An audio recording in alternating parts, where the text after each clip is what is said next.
All right, so welcome to the deep dive. We are diving into something that I think a lot of people experience, maybe even right now. It's something we're calling the phantom leader. Oh, yeah. And this is, when you have this manager who is physically present, Mm.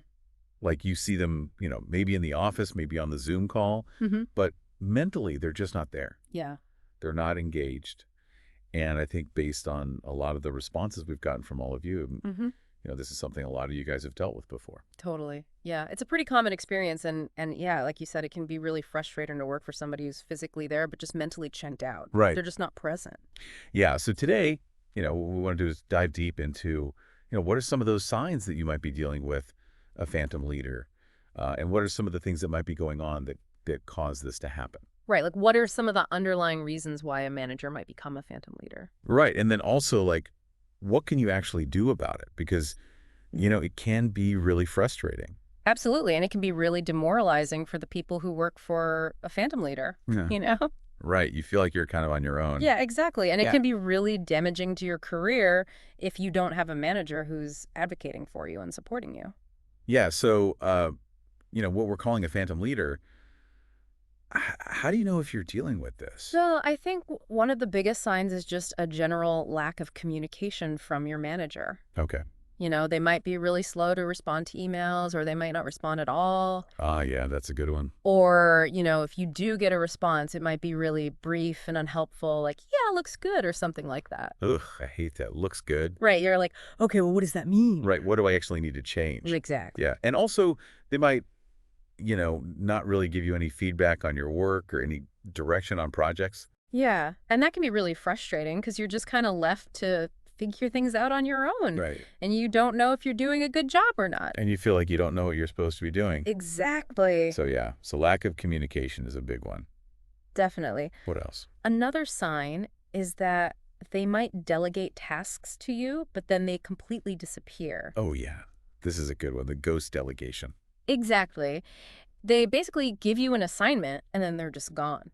Poof. They don't check in with you to see how things are going or offer any support, and then they just reappear when it's time for you to deliver the final product. Yeah. And it's like, you have questions or you run into roadblocks and you're like, well, who do I go to? Yeah, you're just completely on your own. And you're like, weren't you the one who assigned this to me? Exactly. And then they come back and they're like, well, why isn't this done? And you're like, well, you weren't here to help. Right. Yeah. Ugh, that's frustrating. It's so frustrating. Yeah. So, yeah, no communication, uh, ghost delegation.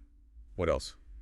Another big one is that they might hold a lot of meetings, but the meetings are completely pointless. Oh, my God, the meetings. Yeah, Yes. dreaded meetings. They're like these meeting mirages. Right, they're just there, but they're not really there. They're not actually accomplishing anything. Exactly, and it's like you go into the meeting and you're like, okay, what are we doing here? And nobody really knows. Right. What's the goal here? Yeah, and the manager might be unprepared or they might be disengaged.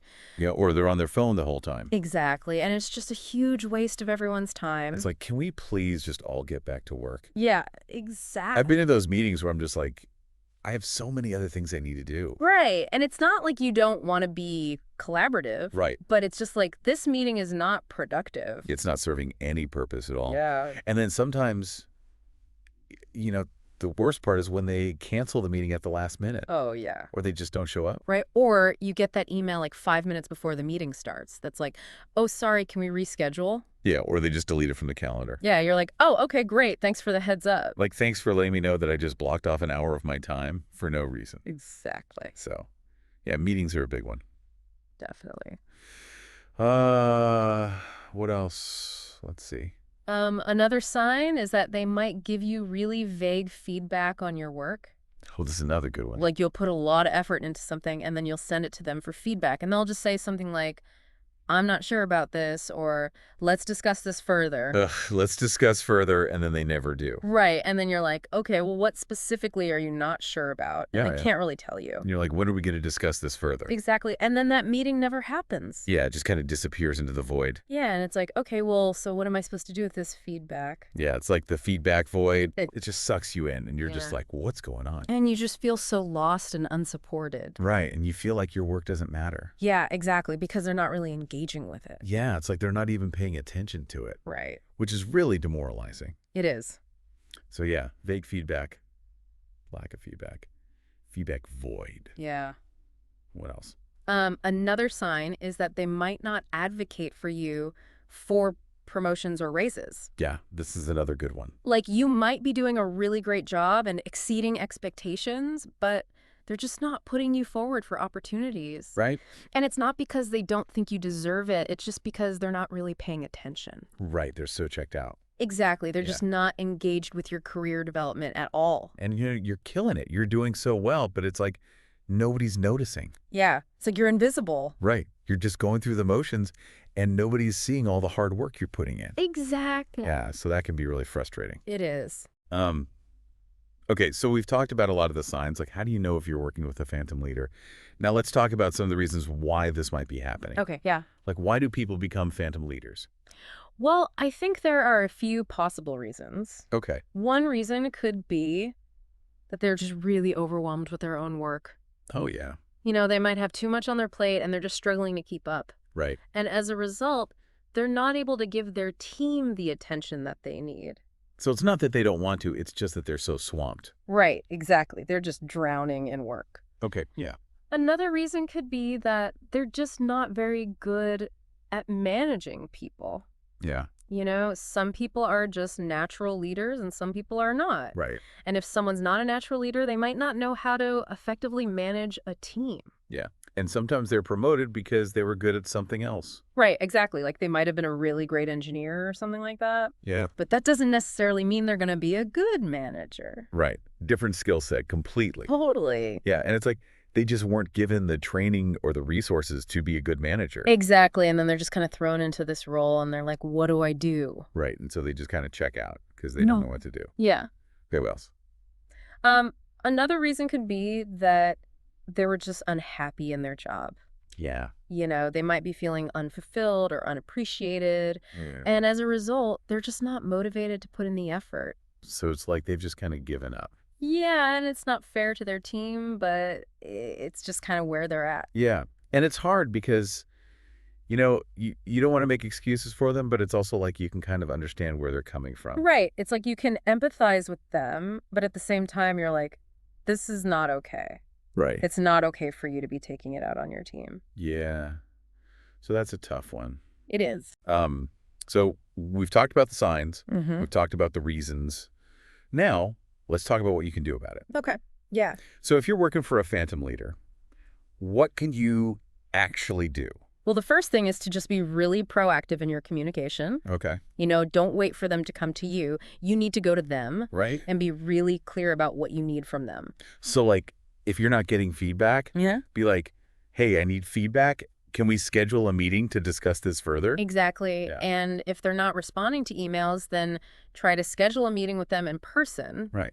And just be really persistent. Be like, hey, I need your attention. Yeah, exactly. Okay. Who else? Another thing you can do is to document everything. Oh, yeah. This is a good one. Keep a record of all your interactions with your manager. So like all the emails, all the meetings. Yeah, everything. If you need to go to HR or something, you have proof. Exactly. Because if you just say, well, my manager never gives me feedback, they're going to be like, well, do you have any examples? And if you have a log of all your interactions, then you can be like, well, here's an email I sent them 2 weeks ago and they never responded. All right. And be like, look, I'm not making this up. Exactly. Yeah, that's a really good tip. Yeah. Okay, what else? Another thing you can do is to try to find a mentor within the company. Oh, yeah. This is a good one. Someone who can give you the support and guidance that you're not getting from your manager. Right. And this doesn't have to be someone who's in your department. Right. It could be someone who's in a completely different part of the company. Yeah, just someone who you admire and who you think could give you some good advice. Exact. Yeah. I think it's important to have that kind of support system. Definitely. Because when you're working for a phantom leader, it can be really isolating. Yeah, you can feel really alone. And it's like you start to question yourself. You're like, am I doing something wrong? Right. And it's like, no, it's not you, it's them. Exactly. But it's hard to remember that when you're not getting any positive reinforcement. Yeah, you need someone to be like, no, you're doing great. Right. And that's what a mentor can do for you. Yeah, that's a really good tip. Yeah. Okay, what else? Another thing you can do is to just focus on your own development. Yeah. Take initiative on projects, take online courses, read books. Right. Just do whatever you can to improve your skills and knowledge. And don't rely on your manager to do it for you. Exactly. Yeah, because they're not going to. They're not. So you have Not to take really. ownership of your own career. Yeah, and that can actually be really empowering It can. because it's like you're taking control of your own destiny. Yeah. You're not letting your manager's disengagement hold you back. Yeah, so that's a really good point. Yeah. Okay, and then I think the last thing is just to make sure you're taking care of yourself. Oh, yeah. That's so important. Because working for a phantom leader can be really stressful. It can, And it can take a toll on your mental health. definitely. So it's important to make sure you're doing things to de-stress and recharge. Yeah. Like exercise or spend time with loved ones or whatever it is that makes you happy. Yeah, whatever fills your cup. Exactly. Because if you're not taking care of yourself, then you're not going to be able to do your best work. Right, and you're not going to be able to deal with your manager. Exactly. So self-care is really important. It is. So yeah, I think those are some really good tips. Yeah. I hope that's helpful. Yeah, I think it is. It's a tough situation to be in, It is. but it's not hopeless. But there are things you can do. Exactly. So don't give up. Don't give up. And remember, you're not alone. A lot of people are going through this. Yeah, it's more common than you think. It is. Okay, so before we wrap up, I wanted to touch on a couple of related phenomena that we've heard about. Okay. One is what we're calling the micromanager in absentia. Oh, yeah. This is a good one. It's like the phantom leader, but even worse. Right. It's like they're not engaged with the big picture, but they're still micromanaging every little detail. Yeah, it's like, how do you even do that? Yeah. Right. It's like pick a lane. Right. Are you going to be the manager or are you going to be the micromanager? Exactly. But they somehow manage to do both. yeah. And it's so frustrating. It is because you're like, I thought you weren't paying attention. Right. But then they're like all up in your business about the tiniest little things. Yeah. And it's like they're That's not so- even giving you the freedom to do your job. Right. They're just constantly second guessing you and undermining you. Yeah. So that's a really tough one. Yes. And then the other one is what we're calling the silent saboteur. Oh, yeah. This is even more insidious. Yeah, this is like the phantom leader who's actually working against you. Right. It's like they're not just disengaged, they're actively trying to sabotage your success. Yeah. And they do it in really subtle ways. Right. Like they might withhold information from you. Yeah, or they might badmouth you to other people. Right. Or they might take credit for your work. Exactly. And it's all done very quietly behind the scenes. Yeah. So it's really hard to prove. And it can be really damaging to your career Definitely. because you're like, why is this happening to me? Right. And you don't even realize that your manager is the one who's sabotaging you. Yeah, So that's a really tough one. it is. So I think, we've covered a lot of ground today. We have. But the main takeaway is that if you're working for a phantom leader or a micromanager in absentia or a silent saboteur, you're not alone. Definitely not. This is a really common problem, and there are things you can do about it. Right. So don't give up hope, Don't give up. and remember to take care of yourself. Yeah. All right, so that's it for today's deep dive. Thanks for having me. Thanks for being here and for all your insights. Of course. And to all of you listening, thanks for joining us. yeah, thanks for listening. And remember to keep sending us your questions and your stories. Yeah, we love hearing from you. We really do. It helps us choose the topics for these deep dives. Definitely. All right, so until next time, keep diving deep. Keep diving. And remember, you are not alone. You are not alone. All right, take care. Bye.